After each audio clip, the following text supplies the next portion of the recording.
Hi viewers, welcome to RV பிளட்ஸ் channel. இன்றைக்கி நம்ம சிறகடிக்க ஆசை சீரியலோட எபிசோடில் என்ன நினச்சுன்னு பார்க்க போகிறோம். பார்வதியும் விஜயாவும் உட்காந்துட்டு கொலுவை பற்றி டிஸ்கஸ் பண்ணுறாங்க.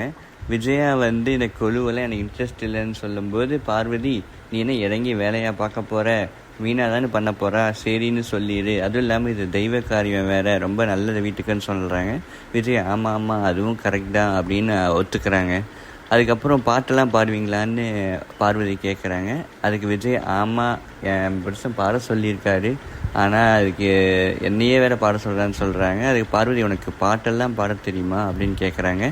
விஜயா எனக்கு தெரியும், நான் நல்லா பாடுவேன் அப்படின்னு சொல்கிறாங்க. பார்வதி அதுக்கு நீ குறை ஒன்றும் இல்லை மறைமூர்த்தி கண்ணா அந்த பாட்டை பாடுன்னு சஜஸ்ட் பண்ணும்போது, விஜய் எனக்கு அதெல்லாம் தெரியாது அப்படின்னு சொல்கிறாங்க. பார்வதி அப்போ நீ ஏதாவது சாமி பாட்டு அம்மன் பாட்டு பாடுன்னு சொல்கிறதுக்கு ஆமாம் அதை தான் பாடணும், என்ன பாடுன்னு தெரியலன்னு விஜயா சொல்லிகிட்டு இருக்காங்க. அவங்க அவங்களோட டான்ஸ் ஸ்கூலில் உட்காந்து இதை பற்றி பேசிகிட்டு இருக்காங்க. அதாவது பார்வதியோட வீட்டில் உட்காந்துட்டு, பார்வதியோட வீட்டில் கீழ் ரூமில் அந்த காதல் ஜோடி 2 பேர் இருக்காங்களே, அவங்க 2 பேரும் ரொம்ப க்ளோஸாக நின்று பேசிகிட்டு இருக்காங்க. நம்ம மீனா எப்பயும் போல் அவங்க அத்தைக்கு சாப்பாடு கொண்டு வராங்க. கொண்டு உள்ளே வரும்போது ரூமில் ஏதோ ஒரு சத்தம் கேட்குது. ரூம் கதவை திறந்து பார்த்தா அந்த காதலியோட 2 பேர் ரொம்ப க்ளோஸாக நின்றுட்டு இருக்காங்க. மீனாக்கும் என்ன பண்ணுறீங்க, இது ஒரு கலை கற்றுக்கிற இடம் அப்படின்னு அவங்கள பிடிச்சி திட்டிடுறாங்க. அதுக்கு அந்த காதல் ஜோடி இல்லை நாங்கள் 2 பேரும் ப்ராக்டிஸ் தான் பண்ணிகிட்டு இருந்தோம்னு சொல்கிறாங்க. அப்போது மேலே இருந்து பார்வதியும் விஜயாவும் கீழே இறங்கி வராங்க. மீனா அவங்க அத்தைக்கிட்ட சொல்கிறதுக்கு முன்னாடி அந்த பொண்ணு முந்திட்டு போய் மேடம் இவங்க எங்களை திட்டாங்கன்னு சொல்லிட்டு பயங்கரமாக அழ ஆரம்பிச்சிருது. அவங்க அத்தையும் எப்பயும் போல், மீனா எதுக்கு நீ என் கிளாஸில் என்னோடய ஸ்டூடெண்ட்ஸை திட்டுறேன்னு மீனாவை ரொம்ப கோபமாக திட்டிடுறாங்க. ரதீன் அந்த பொண்ணு மீனாவை பேசவே விட மாட்டேங்குது. அழுதுகிட்டே மேடம் நீங்கள் சொல்லி கொடுத்த ஸ்ரீங்காரி போஸ்ட் தான் ப்ராக்டிஸ் பண்ணிகிட்டு இருந்தோம், அதில் தான் நாங்கள் கொஞ்சம் க்ளோஸாக நின்றுட்டு இருந்தோம் அப்படின்னு வாதாடுறாங்க. விஜயாவும் மீனா உனக்கு சமையல் தானே தெரியும், உனக்கு எதுக்கு இந்த தேவையான வேலைன்னு சொல்லி திட்டினதுன்னு மீனா அப்படியே அந்த கோவமாக அந்த வீட்டை விட்டு வெளியே கிளம்பிடுறாங்க. சீன் அங்கேருந்து அப்படியே முத்தோட வீட்டுக்கு வராங்க. மீனா கிச்சன்லேருந்து வெளியே வரும்போது முத்து ஒரு பெரிய பாக்ஸ் தூக்கிட்டு வர்றாரு. மீனா அது என்னங்க இது இவ்வளோ பெரிய பாக்ஸ்னு முக்கிட்ட கேட்குறாங்க. முத்து நம்ம கொலு வைக்கிறோம்ல மீனா வீட்டில், அதுக்கு தான் பொம்மையெல்லாம் வாங்கிட்டு வந்தேன்னு சொல்கிறாரு. மீனா சந்தோஷத்தில் சூப்பருங்க, நம்ம கோயில் இருக்கிற அம்மாவும் நமக்கு நிறைய பொம்மை தரேன்னு சொல்லியிருக்காங்கன்னு சொல்கிறாங்க. முத்து சிரிச்சுக்கிட்டு சரி மீனான்னு சொல்கிறாரு. மீனா நம்ம இந்த பொம்மையெல்லாம் அப்படி இப்படின்லாம் வைக்க முடியாது, அது தப்பான இடத்துல வச்சு சாமி குத்தாயிடுன்னு சொல்கிறாங்க. முத்து அதை சிரிச்சுக்கிட்டே இந்த மனுஷன் வசதிக்காகவும் சம்பாதிக்கிறதுக்காகவும் எதையாவது சொல்லி வச்சுருப்பான், நல்ல மனசோட சாமி கும்பிட்டாரே நமக்கு நல்லது நடக்கும்னு சொல்கிறாரு.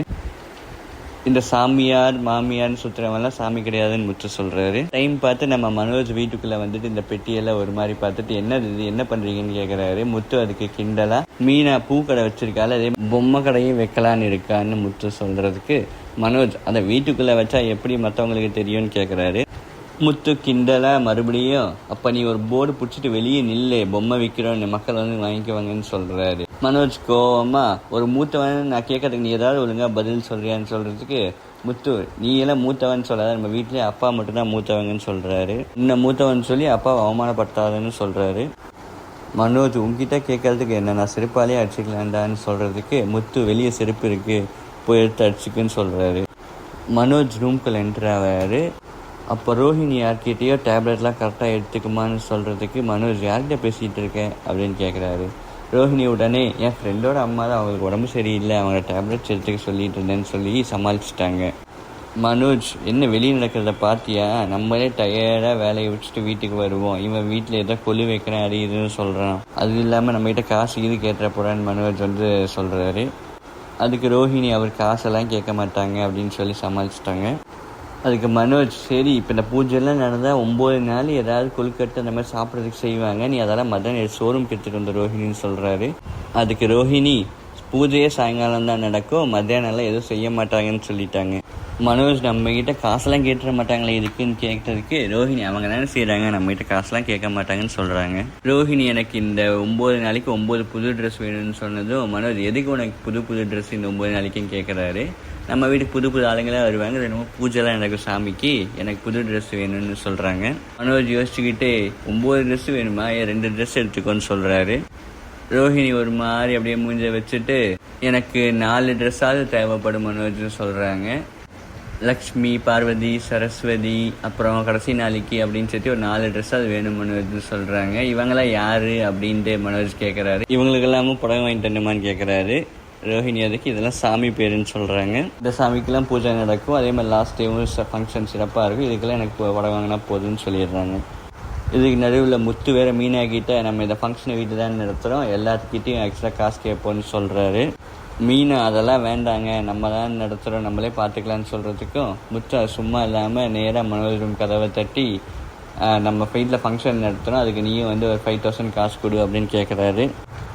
மனோஜ் அதெல்லாம் கொடுக்க முடியாதுன்னு சொன்னது முத்து, அப்போ நீ வீட்டுக்கே ஒரு 10 நாள் வராத, அதே மாதிரி வீட்டில் செய்கிறதே சாப்பிடாதுன்னு சொல்கிறாரு.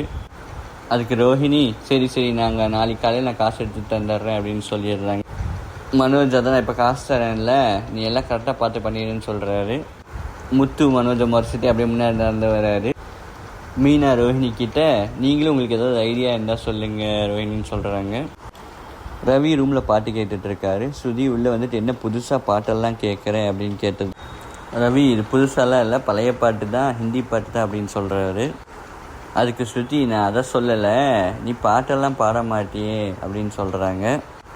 அதுக்கு ரவி அதுவா, இன்றைக்கி நானும் நீத்தும் காரில் ஷாப்பிங் போயிருந்தேன் ஹோட்டலுக்கு, அப்போ இந்த பாட்டு கேட்டேன், ரொம்ப நல்லா இருந்துச்சு, அதுதான் என் மைண்டில் ஓடிட்டுருக்குன்னு சொல்கிறாரு. ஸ்ருதி கோவமாக ஃபோனில் ஓடிட்டு இருந்த பாட்டை ஆஃப் பண்ணிட்டாங்க. அதுக்கு ரவி என்ன ஆச்சு அப்படின்னு கேட்குறாரு. ஸ்ருதி அதுக்கு என்னால் இதைத்தானே ஸ்டாப் பண்ண முடியும் அப்படின்னு கோவமாக சொல்கிறாங்க. ரவி என்ன ஆச்சு அப்படின்னு கேட்குறாங்க. அதுக்கு ஸ்ருதி எங்கள் அம்மா ஸ்டூடியோவுக்கு இன்றைக்கி வந்தாங்க அப்படின்னு சொல்கிறாங்க. ரவி அப்படியா, என்கிட்ட சொல்லவே இல்லை அப்படின்னு சொல்ல முத்துவும் மீனாவும் ரூம்குள்ளே வராங்க கதவை தட்டிட்டு.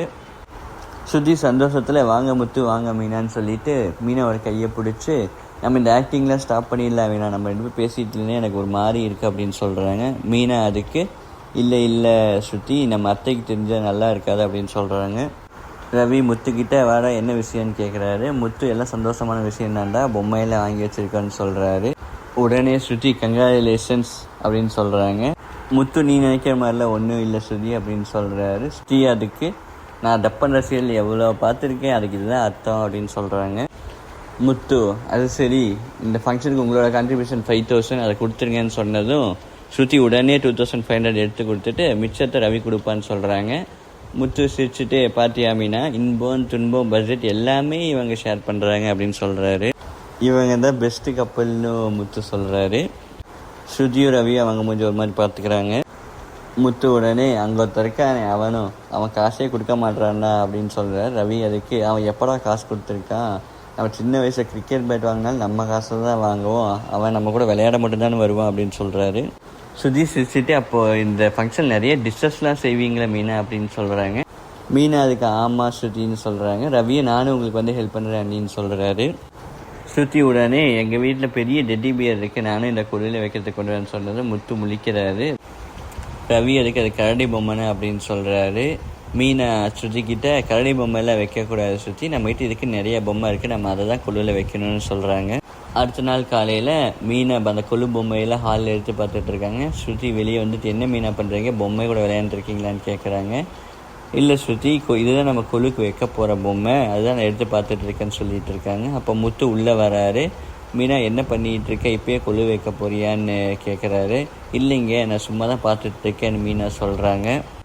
அதுக்கு முத்து அது சரி, நீ சும்மாவே ஒழுங்காக டைமுக்கு சாப்பிட மாட்டேன், இப்போ கொழு வேறு வைக்க போகிற, கரெக்ட் டைமுக்கு சாப்பிடு மீனான்னு சொல்கிறாங்க.